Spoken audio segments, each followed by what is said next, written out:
नमस्कार भावांनो बहिणींनो, तुम्हाला महाशिवरात्रीच्या हार्दिक हार्दिक शुभेच्छा. तुम्हाला सांगते आपलं चाललंय सडा सारवून सकाळ सकाळ. आता ना आपल्या बंबाचं शेण आणलंय आणि ताज्या ताज्या शेणाचा तुम्हाला सांगते सडा टाकायचा. बाई तू बाजूला म्हटली ही पटुडी काय भावना बहिणींनो मध्ये येऊन उभा राहते. मी अंगावर येईन ना बाई. आय बाई तिच्या अंगावच लावी ती दम. आता ती बाजूलाच होत नाही. तर उपासा तपासाचं सडा सारवण केलं ना तर उपासावणी वाटते बघा भावना बहिणींनो. गावाकडं असं असतंय आमच्या इकडं. तुमच्या इकडं कसं असतंय ते आम्हाला नाही माहिती शेतीतल्या लोकांचं, पण रानातल्या लोकांचं शेतकरी लोकांचं हे असलंच काम असते. सडा सारवण हे असलं करावं लागतं. आता हे आपल्याला सगळा सडा टाकायचा आणि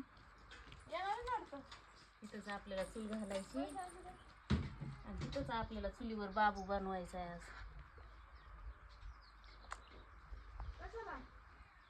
सडा सारवण केलं ना छान दिसते.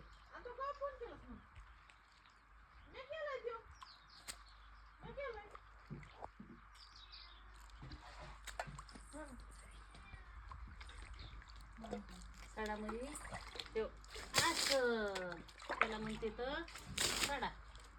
काय होतंय वेगळं खेळत येतं आणि ह्याच्यातलं ते मोठालं मशीन खाल्लेलं असतं का कडव्याचं ते लेकराच्या कपड्याला चेड्याला चिकटतं म्हणून मी टाकत म्हणते बघा. पण काय व्हायला लागलंय कचा कचा कचा कचा खडे उडत येते पायामध्ये आणि त्याच्यामुळं सडा टाकायचा.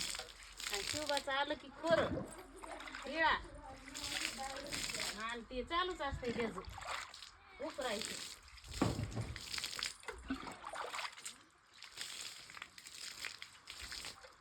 सगळं टाकलं ना छान छान दिसतंय बघा. आणि तुम्ही कुठं कुठं जाणार आहे देवाला महादेवाला? मी ना सगळं आवरून आज जाणार आहे म्हणते, पण जाईन म्हणलं जावं लागते. आज मी चाकरवाडीत जाणार आहे पाय पडायला.